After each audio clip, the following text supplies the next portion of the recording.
Hi, and welcome back to the review of Unit 4, New Life. So in the preview, I mentioned that there are 29 Afghan families who have recently moved to Ulsan.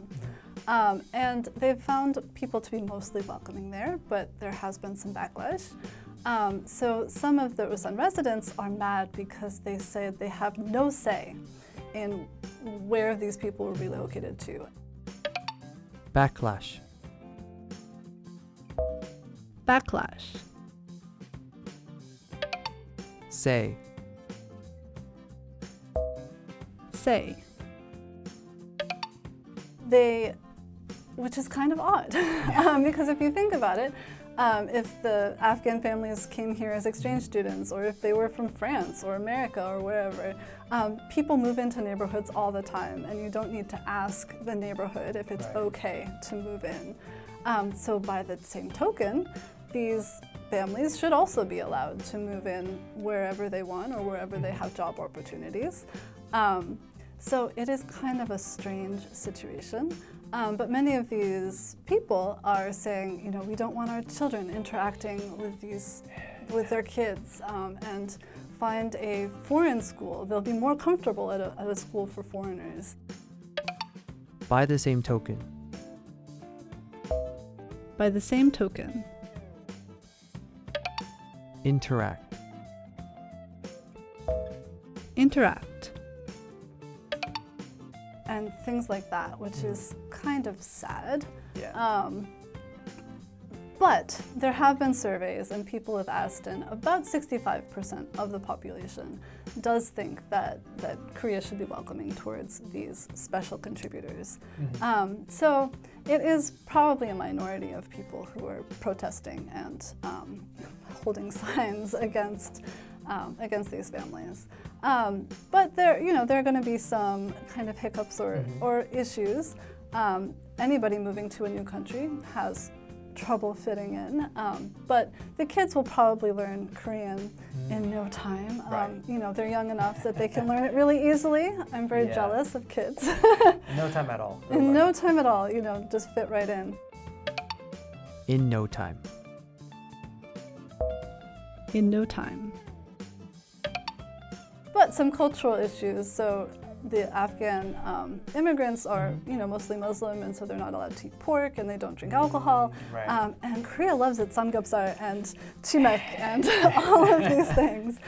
So there might be some cultural differences, but they probably will fit in no time at all.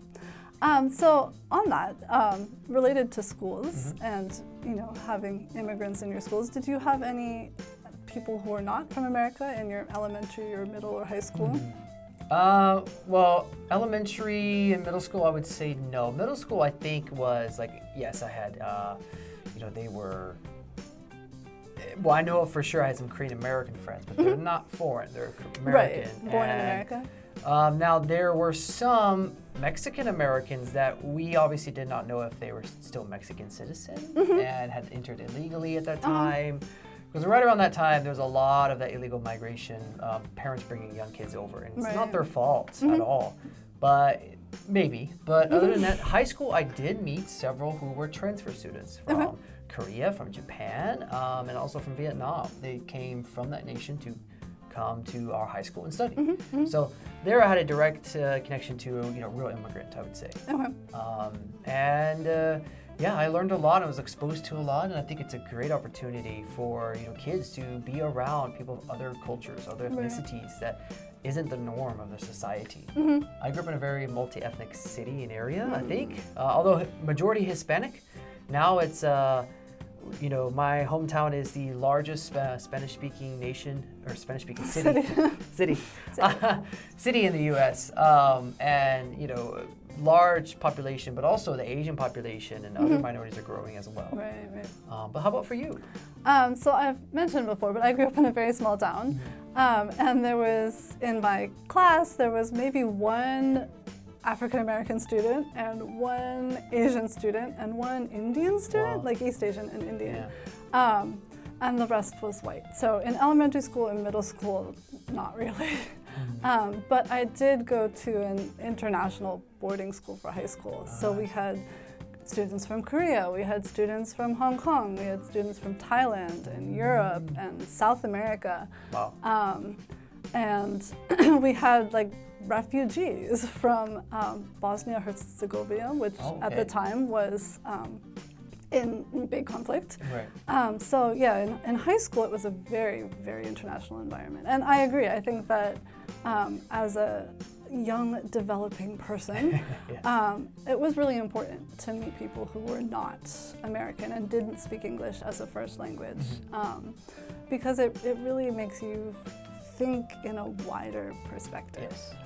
So I think for these students in Ulsan, I think that not only the Afghan children, but also the Korean students will get a lot out of this interaction. It's a great learning experience for everyone involved. So hopefully they will learn to see it that way as well. Okay, and that's all for the review of Unit 4, New Life. We'll see you in the next video.